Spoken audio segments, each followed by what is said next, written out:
ስንት ቀን ነው እናትክንና እህትክን ወንድምህን ገልደህ የምትዘልቀው? ቆይ ስንት ቀን ነው እስቲ እንጠይቃችሁ። ስንት ቀን ነው ገላችሁ የምትጨርሱት? ይኸው 7 ዓመት እኮ ገደላችሁ። ምን አተረፋችሁ? ገደላችሁ እኮ 7 ዓመት እኮ ያለማቋረጥ ገደላችሁ እኮ። 366 ቀን በመግደል ላይ እኮ ነው ያላችሁ። እስቲ ምን አተረፋችሁ ንገሩኛ።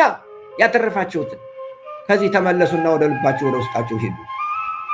ቆሙና አስቡ። ዶክተር አብይ ምን እያደረጉ ነው? ቆይ ምን በሆኑ ያስደስተውታል? ይሄ ነገር ደስ ይለውታል? የእህቶች ተቆራርጦ መሞት ያስደስተውታል? የህፃናት ተበጣጥሶ መሞት ያስደስተውታል? የእናቶች ጥቁር ለብሶ እንደዚያ የእናቶች ጸሎት ነው እኔን ያዘኝ ያሉት ያ ነገር ያስደስተውታል?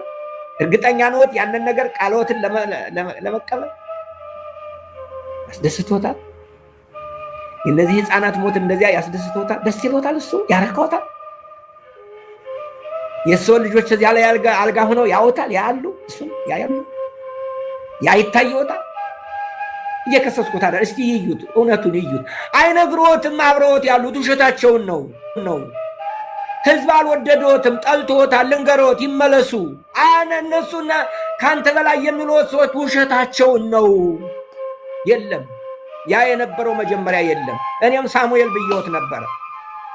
ያን ጊዜ ትክክል ነበርኩ፣ አሁን ግን ትክክል አልነበርኩም። አይደለሁም። ያን ጊዜ ትክክል ነበርኩ፣ አሁን ትክክል አይደለሁም። አሁን አልለወትም። አሁን ሌላ ስም ነው የምሰጡት። ያንን ስም አሁን አልጠራውም፣ ይመለሱ እንደው ብዬ።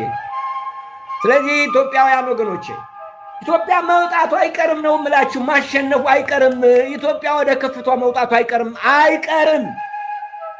እኛ ላናየው እንችላለን እንጂ አይቀርም እሱ።